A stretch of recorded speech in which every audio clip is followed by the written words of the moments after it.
What's up guys, Kitty here, Burn 1, Shadowverse Evolved channel, as always bringing you another deck profile, this time on Natura Dragon. This is another top deck that's really powerful if you like burning your opponent's face without actually having to interact with their board too often with your own followers. This is the deck for you.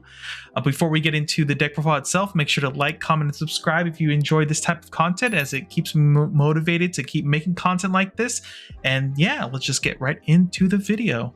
Alright, so here's the deck itself. This, in my opinion, is the most consistent and straightforward list. I've been enjoying playing this list a lot. I feel like it's super consistent and everything's on game plan and a lot of fun. So let's get right into it here.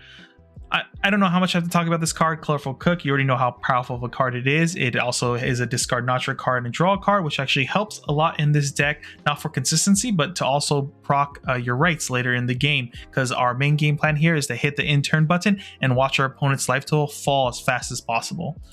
Next is Feral Aether. This card is actually more powerful being a card you play at Overflow, just because of the fact that getting a lot of trees feels really good, because it also helps you fill up your graveyard, because that's a really important part of this deck. We got to put a lot of Natura cards into our grave, as well as we have a lot of cards that need trees on the board to be eaten up for different effects. And in the later turns of the game, this can help generate enough trees, because you'll get 3 when you hit Overflow. Obviously, playing this on turn 1, if this is your only turn 1 play, is still completely fine as well. But ideally, you want to play one of these later in the game when possible, so you can use up all those trees for different effects. It's a very powerful card to help with the consistency, as always. We have a lot of 1-drops like this in all the Natura decks, so you know how good it is. Desert Pathfinder, another great consistency card. You see this in every Natura deck. It summons a tree, and if you have 5 or more Natura cards on the board or EX area combined, you get a top check 3 and add a Natura card to your hand. Helps us find our Verdant, so we can play Verdant on curve and get as many Verdants out as possible. Really powerful card. Extreme Carrot.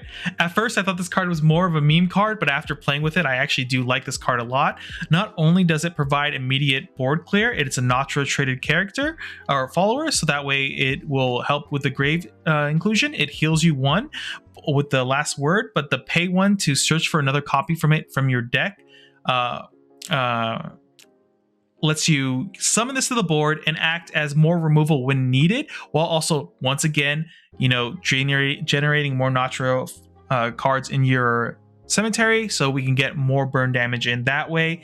It's a very cheap way in the later parts of the game to help add control and also shuffle your deck when you really need to shuffle your deck, and the extra incremental healing randomly feels good. This is part of the reason why Feral Aether feels really good late in the game, because you have ways to use those trees up through other effects like Extreme Carrot, for example. Card's really good. I recommend trying it out if you haven't so far in these deck lists. Lightning Velociraptor, another really strong, powerful card. Not only does it summon tree, but at Overflow, you get to summon 2 of them, and it gains Rush. Once again, another really powerful card to control the board, while also getting more trees to the board when possible. Very strong card. We're in Natura. We're playing 3 Trail of Lights. What's there to be said? We're drawing and discarding. Very good. Whirlwind Pterodon, very strong card. So when it comes into play, it doesn't generate a tree, but it will banish another tree to increase your max play points by 1. So this is our fake oracles, essentially.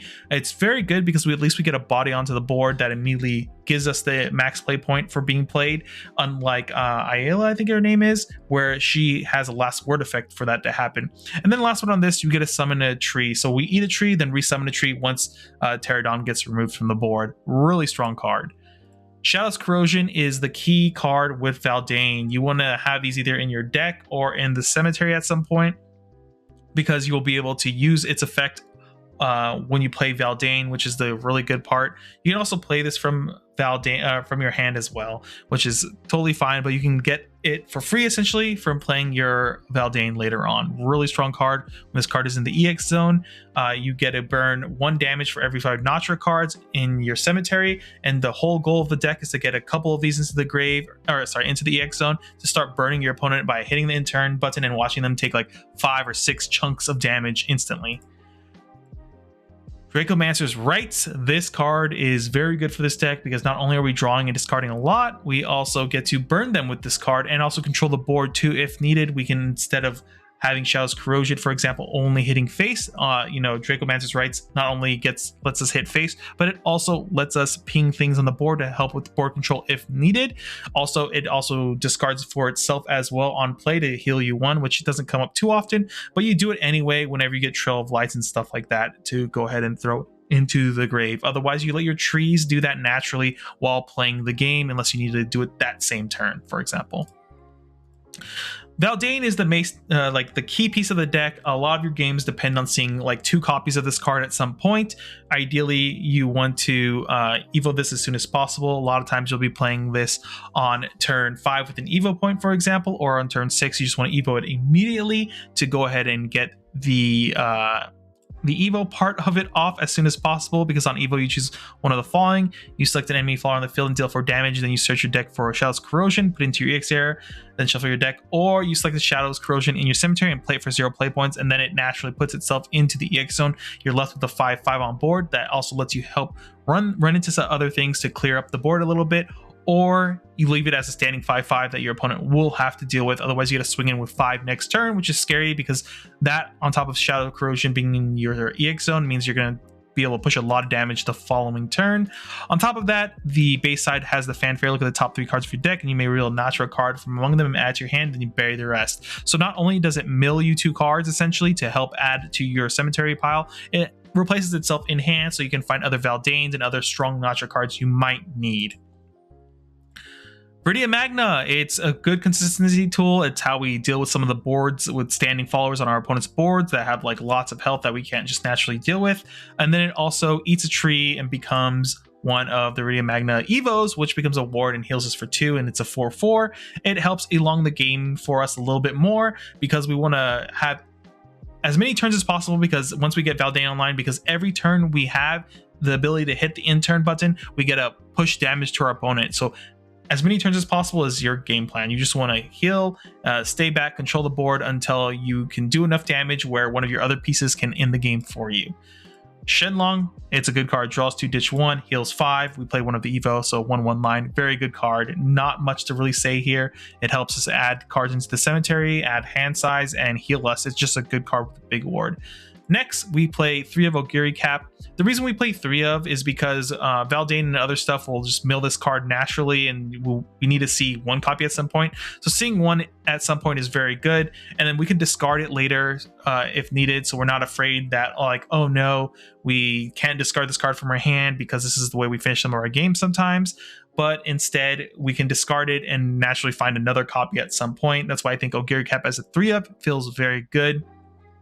If you don't like the fact that Ogiri Cap takes up too many slots in the deck, you could, or into the Evolve deck mostly, because we do play 3 carrots to make it active the entire time. If you don't like that, you can just play Forte in this slot instead to be able to put in like 2 to 3 Forte Evos and just replace that if needed. Otherwise, you can have Open Room as well as playing like 2 Fortes instead in the Evolve deck, and you have 1 slot left over if you're gonna like tech something else in the deck itself. And then finally, Wildfire Tyrannosaurus is actually a really strong card once you realize how busted it can be. Originally, when I first read this card, for some reason I thought its activated effect only activated once, but no, you can play Wildfire Tyrannosaurus onto the board, and if you have multiple trees, you can just bury 1, deal 3 damage to the board, bury 1, deal 3 damage to the board. It's not once per turn. In my brain, it was once per turn, so I thought this card was not as good as the digital counterpart, but actually it's a lot better than I thought it was initially, just because of that. After playing with it, it feels really good when you just like drop this once you've like kind of ramped up, and then on 8, and then just eat a bunch of trees to clear your opponent's board, and while also filling your grave, and then you get to burn them immediately, and sometimes that's just enough to finish the game. Otherwise, they have to deal with the 6/6 on the board as well next turn. That could potentially like just swing in for big damage while also being able to hit that intern button as always to burn extra damage. The main game plan of the deck, like I said, is mostly revolved around hitting multiple Verdains. The fact that we have Dracomancer's Rights in here makes it so that a lot of our games, if we don't see Verdant, multiple Verdains that is, Dracomancer's Rights acts as an extra quote-unquote Shadow's Corrosion. Yes, it can be eaten up by in the Machina matchups, but when this gets eaten up in the Machina matchups, it doesn't feel too bad because they wasted one of their effects. Instead of like picking to search for a card or destroy a follower, they have to pick destroy an amulet to get this off of the board. And you know, if you've played Discard Dragon before, you know over time how much Dracomancer's Rites can really push damage to your opponent and like really put them on a clock, on top of the fact that you're going to have multiple Valdanes coming out too, and so you'll have multiple Shadows Corrosions. Some of the most fun games I had, and by fun I mean I got to torture my opponent a bit, is where I got like multiple Shadows Corrosions out and a Dracomancer's Rite as I watched them just slowly lose the game and never actually playing Ogiri Cap or anything else to really close out the game. But yeah, so the main deck's game plan is, unironically, we just cycle through our deck as fast as possible while setting up Valdanes and Dracomancer's Rites and trying to elongate the game as much as possible by controlling the board, getting incremental healing here and there, and hopefully that's enough that we've hit the pass turn button enough times essentially to win the game, because we're just burning our opponent out. The deck can struggle a little bit in this meta depending on what's going on, just because you know, we have a lot of natural healing existing. This deck can struggle a bit against Natura Forest, just because Natura Forest has an insane amount of healing that you, instead of having to do like 24 damage or so, a lot of times you're going to have to do like 30 points of damage throughout the game to really close out the games against Natura Forest when they're hitting a lot of their good healing cards as well. But luckily for you, you also have a lot of really strong healing effects as well. Yeah, there's not a lot to really go in depth with this deck. When you play this deck, it's essentially the same game plan in every game. You do the same thing. You bury all your cards, you play your Valdanes, you hit the in-turn button, you burn them, and that's it. So there's not a lot in depth to really talk about. You just got to keep in mind Ogiri Cap is a really great way to finish the game when people don't realize when you have Dracomancer's Rites out plus Ogiri Cap, you got to pitch 2 cards to give it Storm, which means you get to swing in for 10 damage plus 2 damage if you're able to play this for the full 9 play points for the race 3 times, and you get to push 12 damage in 1 turn, which feels really good. A lot of times too, you only really need to race this once or twice essentially to really push for that damage and kind of end the game that way as well. But yeah, with that being said, hope you guys like this video. Make sure to like, comment, subscribe, and all that, and hopefully we'll see you guys in the next deck profile. I know this one was kind of short, but honestly, this deck is very straightforward and it makes a lot of sense. You know, not a lot to talk about here other than, you know, draw cards, discard cards, fill up the cemetery. All right, see you guys in the next video. Later, everyone.